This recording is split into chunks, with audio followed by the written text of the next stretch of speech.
रक्षिता चिड़ावा के पास चिड़ासन गांव की रहने वाली है और अपने गांव की पहली बिटिया डॉक्टर है। गांव में अगर कोई लड़की पहली बार ऐसे डॉक्टर बनती है तो उसकी तो अलग ही फीलिंग होती है। इवन मेरे दादाजी दादी जी उन्हें बहुत ज़्यादा अच्छा फील हो रहा है कि उनकी पोती डॉक्टर बनने जा रही है।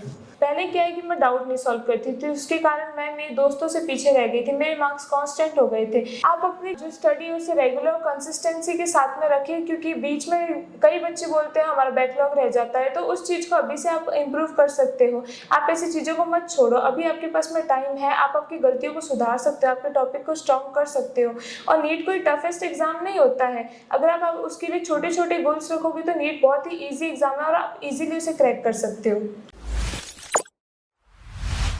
दोस्तों नमस्कार, मैं मल्डोदिया गुरु कृपा के डिजिटल प्लेटफॉर्म से आपसे मुखातिब हो रहा हूं। एक बच्ची को बचपन से टॉपर रहने की आदत है। एनटीएससी पास किया, एसटीएससी क्रैक किया। ये जो एग्जाम्स हैं, इन एग्जाम्स को क्रैक करने का जुनून बच्चे में शुरू से ही अगर आ जाता है तो आगे जाके कॉम्पिटिटिव एग्जाम्स उसके लिए बहुत ईजी हो जाते हैं।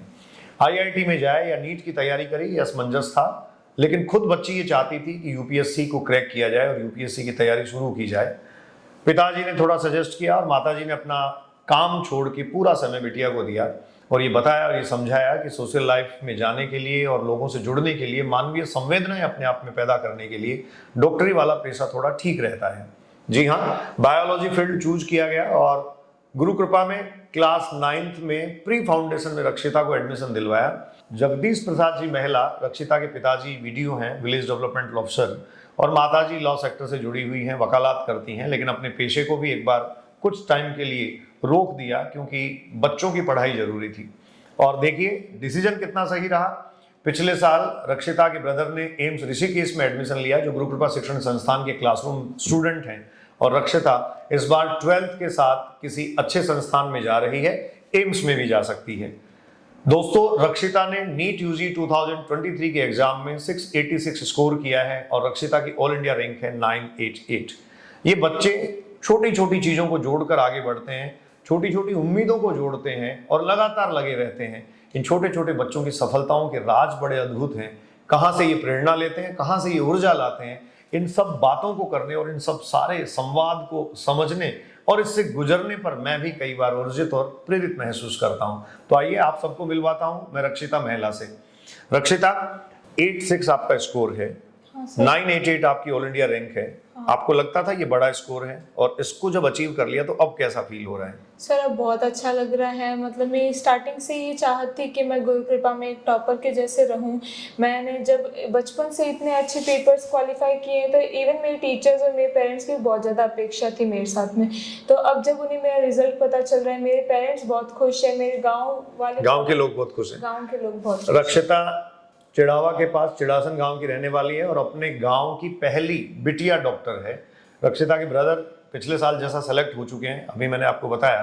तो आपको ये लग रहा था कि एक्सपेक्टेशन लोगों की ज्यादा है, क्या इन अपेक्षाओं का बोझ नहीं था, दबाव नहीं था? सर, मेरे पेरेंट्स और कभी भी किसी भी रिलेटिव्स ने मेरे पे बोझ नहीं डाला, सिर्फ उन्होंने मुझे प्रेरित किया, थोड़ा कॉन्फिडेंस मिला मुझे उस चीज से। आपको जब तैयारी करने के लिए गुरु कृपा शिक्षण संस्थान में भेजा गया, यहाँ बच्चों के बीच जब तुम आई, प्री फाउंडेशन में तुम पढ़ी हो, 9th, 10th, 11th और 12th, 4 साल रक्षिता गुरु कृपा की क्लासरूम स्टूडेंट रही है और चौथे साल में 12th के साथ आपने अच्छा जंप लिया है और एक तरीके से अपने आप को साबित करके दिखाया। जब शुरू में आई थी तो ये माइनर पेपर वगैरह और छोटी छोटी जो चीज़ें हैं, कॉम्पिटिटिव स्पिरिट की जो चीज़ें होती हैं, एनटीएससी, एसटीएससी के एग्जाम्स, और दोस्तों इसके अलावा गुरु कृपा शिक्षण संस्थान में रहते हुए रक्षिता ने जो ओलंपियाड के सारे एग्जाम्स थे वो भी क्वालिफाई किए। तो तुम्हें नहीं लगता था कि ये सफलता दर सफलता आती जो जा रही है वो कहीं आगे जाके दबाव नहीं बना दे? नहीं सर, मैं हमेशा इस सफलता को पॉजिटिव वे में लेती थी। मुझे इससे कॉन्फिडेंस मिलता था। मैं ये सोचती थी कि ये जो पुराने पेपर्स हैं ये ही मुझे आगे कॉन्फिडेंस देंगे, मेरी हेल्प करेंगे आगे दूसरी चीज़ों को क्वालिफाई करने में। बिल्कुल। तो बेटा इस पूरी जर्नी में ये जो यात्रा रही, थोड़ी थोड़ी समझ तुम में डेवलप हुई होगी जब तुम प्री फाउंडेशन में आई। अब तुम समझदार हो, मैच्योर हो, अच्छे बड़े इंस्टीट्यूट में जाना है, चकाचौंध में जाना है, माहौल अलग होता है मेडिकल कॉलेजेस का और सब चीज़ों का, जैसा भाई तुम्हारा तुम्हें बताता होगा। तो तुम्हें क्या लगता है चीज़ें कितना बदलने वाली हैं? सर मुझे लगता है कि ये जो गांव की फीलिंग है, मैं बांसवाड़ा से थी, वो भी एक बैकवर्ड एरिया है, तो बस अलग सिटी में जा रही हूँ, मैं उधर के लोगों से मिलना जुलना चाहती हूँ, मैं डेवलप करना चाहती हूँ, मैं जहाँ सिटी में रहती थी। इसलिए बच्ची मानवीय संवेदनाएं अपने अंदर रखते हुए ये कहना चाहती है फादर आपके बांसवाड़ा शुरू से पोस्टेड थे, तो बांसवाड़ा में रहते हुए आपने अपनी प्राइमरी एजुकेशन कंप्लीट की। हाँ।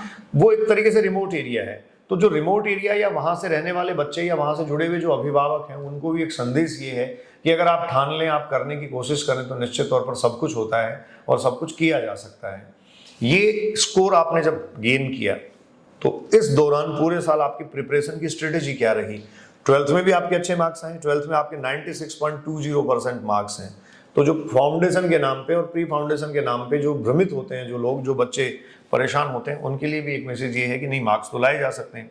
तो तुमने अपना physics, chemistry, biology, botany, zoology, इन सबको कैसे तैयार किया? सर जैसे मैंने बताया, मैं प्री फाउंडेशन में इधर आ गई थी, तो 9th से ही मुझे थोड़ा थोड़ा सिखाना शुरू कर दिया था कि फिजिक्स अलग होती है, केमिस्ट्री अलग होती है, बायोलॉजी अलग होती है, इन्हें अलग अलग करके पढ़ा जाता है। और जैसे फाउंडेशन की थोड़ी थोड़ी स्टार्टिंग मेरे साथ में कर दी गई थी, OMR भरना सिखा दी थी मुझे। जो भी मतलब 11th का फाउंडेशन का बच्चा पहली बार जब आता है फाउंडेशन कोर्स में स्कूलिंग से, तो उसे बहुत उसके लिए अलग नई feel चीजें होता होती है। है, ओमार वगैरह नहीं जानता। हाँ, तभी तो मेरे को 9 से चीजें सिखा दी, तो मेरे लिए बहुत ईज हुई थी। मैं इजीली उस कंपटीशन में वो stand आराम से कर पा रही थी जी। इसके अलावा आपने जैसे यूपीएससी क्रैक करने का सपना पाला है, तो एमबीबीएस करने के बाद जैसे ग्रेजुएशन हो जाएगा, तो उसके बाद तुम यूपीएससी के लिए भी जाओगे? हाँ, मैं एक्चुअली यूपीएससी में ही जाना चाहती थी, पर मेरे पापा के फ्रेंड हैं, वो डॉक्टर ही हैं, तो उन्होंने बहुत ज़्यादा गाइडेंस दी थी कि डॉक्टर की लाइफ अच्छी होती है, इसमें अगर तो आगे जाके वो करेगी तो तेरे माइंड में वैसे भी साइंस के कारण बहुत अच्छी चीज़ें डेवलप होती है, माइंड डेवलप होता है, इसलिए फिर मैंने डॉक्टर बनने का देखिए, सोचा। एमबीबीएस रक्षिता करने वाली हैं, लेकिन इसको भी एक तरीके से बेस के रूप में ही लेना चाह रही हैं, क्योंकि आगे जाकर यूपीएससी की तैयारी करना मकसद है। आपने ये जो एग्जाम्स क्वालिफाई किए थे, जब जितनी सारी चीजें आप लगातार करती जा रही थी, अपने आसपास ऐसी कुछ चीजें थी आपको जो सबसे ज्यादा मोटिवेट करती थी? मतलब इस पूरी प्रोसेस में सबसे ज्यादा महत्वपूर्ण क्या है? इस पूरी प्रोसेस में यही महत्वपूर्ण था कि मेरी मम्मी हर चीज़ में, अगर मैं असफल होती, थोड़े से मेरे मार्क्स कम आते तो भी मोटिवेट, मेरी मम्मी मेरे को मोटिवेट करती, मेरे साथ देती। मेरे पापा भी मुझे बहुत ज़्यादा मोटिवेट करते थे, टीचर्स का बहुत अच्छा सपोर्ट था, फ्रेंड्स भी इवन मेरे बहुत मोटिवेटिंग थे, वो भी मुझे हर चीज़ के लिए बढ़ाते थे, कि वो मुझे हर चीज़ में बढ़ावा देते थे कि हाँ रक्षिता तो अच्छा कर सकते हो, तुझे करके दिखाना चाहिए। लोग कॉन्ग्रेचुलेट कर रहे होंगे आपको, खूब बधाइयां दे रहे होंगे, गांव के लोग, आसपास के लोग, रिलेटिव, रिश्तेदार, कैसा महसूस होता है, कैसा फील होता है? मतलब कुछ तो अलग लगता है, बहुत ज़्यादा अलग लगता है। ऐसे मतलब गांव में अगर कोई लड़की पहली बार ऐसे डॉक्टर बनती है, तो उसकी तो अलग ही फीलिंग होती है। इवन मेरे दादाजी दादी, उन्हें बहुत ज़्यादा अच्छा फील हो रहा है कि उनकी पोती डॉक्टर बनने जा रही है। देखिए, आप अपने बुजुर्गों के लिए, अपनी पिछली पीढ़ी के लोगों से भी पिछली पीढ़ी के लोगों के लिए अगर काम करें, तो आपको सुकून मिलेगा। एक बहुत सही और संभावित बात जो मुझे समझ आती है, मैं जो कह सकता हूँ, हमारे जो ग्रैंड पेरेंट्स हैं, उनकी अपनी एक एज होती है, 60 और 60 से ऊपर वो चले जाते हैं। अगर हम ऐसी खुशियां देखें, उनकी उम्र बढ़ा सकते हैं, उनको जवान महसूस करवा सकते हैं, उनको वो फीलिंग्स दिलवा सकते हैं जो शायद उनको इस उम्र में चाहिए थी, तो वो बच्चों की सफलता से ही आती है। सर मेरे दादाजी अनपढ़ थे, तो उन्होंने जो मेरे पापा को पढ़ाने में इतनी ऐसे वो मेहनत करी थी, वो जो उन्होंने इतनी कठिनाइयाँ झेली थी, वो चाहते थे कि उनकी पोता पोती उस चीज़ को पूरा करें और उनकी पोता पोती इजीली अच्छी जगह पे तो एक अनपढ़ किसान आदमी जो होता है, गांव का आदमी, वो काम करता है अपना, खेती बाड़ी, ये वो सब चीज़ों से करके अपने बच्चों को पढ़ाया, और फिर अपनी अगली पीढ़ी को बहुत अच्छा स्थापित होता हुआ देख के बहुत अच्छा महसूस होता है। भाई एम्स ऋषिकेश में पढ़ता है, कितना योगदान है सफलता में? सर भाई का तो बहुत ज़्यादा योगदान है। जब भी मैं डिमोटिवेट होती थी, या मेरे को कोई कंसेप्ट नहीं समझ में आता था, या मैं छोटी छोटी गलतियां करती थी, तो मेरा भाई मुझे ज़्यादा सपोर्ट करता था। वो मुझे बताता था कि वो इवन मुझे ट्रिक्स भी बताता था, किसी कंसेप्ट की कोई चीज़ मुझे याद नहीं होती थी, तो उसने जो अभी कॉलेज में जाने के बाद में उसने मोस्ट ऑफ द टाइम मुझे ही देना चाहा कि ये भी 12th के साथ में सिलेक्ट होए और ये अच्छा स्कोर प्राप्त करे। अच्छा, लगातार तुमसे बात करता रहा, लगातार तुम्हें मोटिवेट करता रहा। रक्षिता, ये जो बच्चे तैयारी करने आते हैं, आपको क्या लगता है कि सबसे ज्यादा प्रॉब्लम इनको क्या आती होगी? कहाँ डिस्ट्रैक्शंस आते होंगे, कहाँ चीजों को मैनेज किया जाए, किस तरीके से अपनी पढ़ाई को जो है वो प्रॉपर वे में जो है वो एक प्रेस्क्राइब्ड मैनर में मेंटेन रखा जाए? जैसे बहुत ज़्यादा डिस्ट्रैक्शंस होते हैं बच्चों को, मोस्टली लड़कियों को तो होम सिकनेस भी फील होता है, पर मुझे नहीं लगता होम सिकनेस होता है सच कुछ। वो तो एक बहाना होता है, वो तो मात्र एक लोगों का डिस्ट्रैक्शन होता है, वो बहाना होता है, वो पढ़ना नहीं चाहते उसका डिस्ट्रैक्शन। ऐसे मोबाइल का भी होता था। इवन मेरी मम्मी भी एक स्मार्टफोन रखती थी, पर मैंने कभी भी स्मार्टफोन नहीं चलाया सर। मैं उस चीज़ से दूर थी। मैं अगर बोर होती थी तो मैं गाना सुन लेती थी, पर मैं फ़ोन से ज़्यादा कनेक्ट नहीं, सोशल मीडिया और इन सब चीज़ों से कनेक्ट नहीं थी। तो इसका फायदा आपको मिला। अच्छा, आपकी मदर ने आपके लिए जॉब अपना सेक्रीफाइस किया, अपना हाँ जॉब सर, छोड़ा। मेरी मम्मी एडवोकेट है, पर मेरे पापा का ये मानना था कि अगर बच्चों को सिलेक्ट होना है, बच्चों का अच्छे सफलता प्राप्त करनी है तो तो उसके उनको पूरा लिए टाइम देना उनको पड़ेगा। पूरा टाइम देखिए, देना माँ बाप पड़ेगा। भी बच्चों के साथ साथ कॉम्प्रोमाइज करते हैं। गुरुकृपा क्लासरूम से लेकर टेस्ट पेपर और जो जितना ये स्टडी मटेरियल है, इसके अलावा जो डीटीएस है, जो टेस्ट वगैरह है, इनका कितना कंट्रीब्यूशन मानती हो, कितना सर, DTS का तुम्हारी तो- सफलता में इनका कितना योगदान है? DTS MDTS का तो बहुत ज्यादा कंट्रीब्यूशन था मेरी सफलता में, क्योंकि उससे मल्टीपल रिवीजन हो गया था मेरा बहुत ज्यादा। मेरे को एनसीईआरटी की लाइन टू लाइन समझ में आने लग गई थी, याद हो चुकी थी एकदम, मेरे माइंड में पूरा मैप बन गया था कि एनसीईआरटी कहना क्या चाहती है, पेपर कैसा आता है। कैसा आता है? MDTS DTS में हर टाइप के पेपर हमसे सॉल्व करवाए थे, टफेस्ट भी करवाए थे और ईजीएस्ट भी करवाए। अच्छा, 2024 के जो बच्चे नीट का एग्जाम देना चाह रहे हैं और कॉम्पिटिटिव एग्जाम्स की जो तैयारी करने वाले बच्चे हैं, उनको आपका क्या मैसेज है? आप क्या उनको कहना चाहोगे? जैसे मेरी फिजिक्स और केमिस्ट्री स्ट्रांग थी, क्योंकि मेरा मैथ्स एक लविंग सब्जेक्ट था, इसलिए मेरी बायो वीक थी, तो मैंने फिजिक्स केमिस्ट्री को अपना थोड़ा सा कम टाइम दिया था, ज़्यादा कम टाइम नहीं दिया था, पर मैंने बायो को इनफ टाइम दिया था ताकि वो मुझे एकदम अच्छे से याद हो जाए, क्योंकि अपन को भी पता है 50% कॉन्ट्रीब्यूशन होता है बायोलॉजी का, इसलिए उसकी मैंने बहुत ज़्यादा क्वेश्चन प्रैक्टिसिंग करी थी। हर चीज़ के डाउट, पहले क्या है कि मैं डाउट नहीं सॉल्व करती थी, उसके कारण मैं मेरे दोस्तों से पीछे रह गई थी, मेरे मार्क्स कांस्टेंट हो गए थे।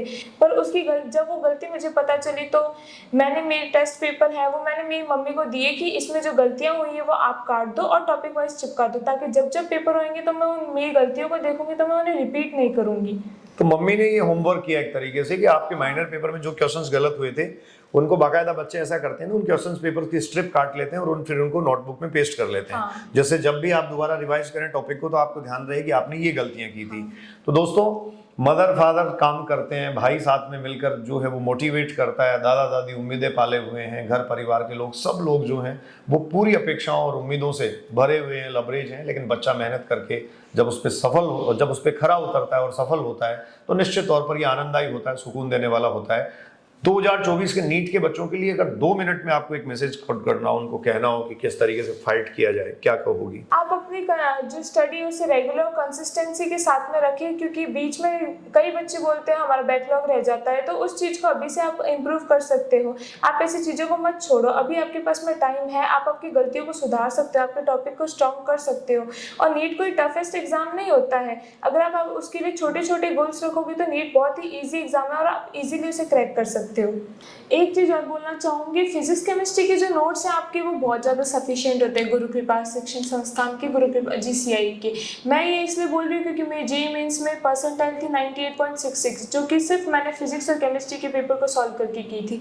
तो मेरा ऐसा मानना है कि आप अपने टीचर्स पे ब्लाइंडली ट्रस्ट करिए, उन पे फेथ रखिए कि जो वो आपको पढ़ा रहे हैं वो एकदम सही और एकदम अच्छा, इवन एक स्टेप आगे पढ़ा रहे हैं, जो उन्हें करना चाहिए, जितना आपका लेवल है उससे एक स्टेप आगे, ताकि कोई आगे आपको दिक्कत ना आए।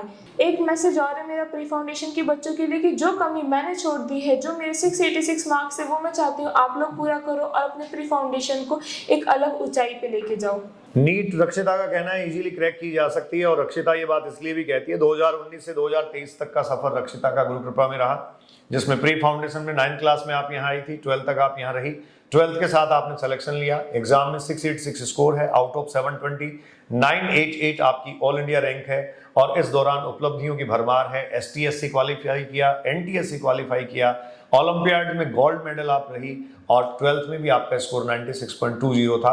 रक्षिता, आपकी इस उपलब्धि के लिए, आपकी इस अचीवमेंट के लिए मैं गुरु कृपा परिवार की तरफ से, सभी लोगों की तरफ से आपको शुभकामनाएं प्रेषित करता हूं, और हम उम्मीद करते हैं कि आप अपना अगला लक्ष्य जो UPSC वाला है, वो UPSC क्रैक करने का लक्ष्य अभी से निर्धारित करके पूरा मनोयोग से, पूरी स्ट्रेटेजी प्लान करके उस पर मेहनत करो। आपकी जिंदगी बहुत बड़ी हो, बड़ी कामयाबी की और बड़ी आपकी रोचक और जो रुतबेदार जिंदगी होती है, उनकी शुभकामनाओं के साथ मैं आप सब लोगों से मुखातिब हो रहा था। रक्षिता के साथ, रक्षिता महिला जो जगदीश जी महिला की सुपुत्री हैं, चिड़ावा के पास चिड़ासन गांव की रहने वाली हैं। गांव के इन बेटे बेटियों की सफलता कितनी खुशियां देती है, कितना आनंदित अपने आप में कर देती हैं, ये आप समझ ही गए होंगे। बहुत बहुत धन्यवाद, नमस्कार।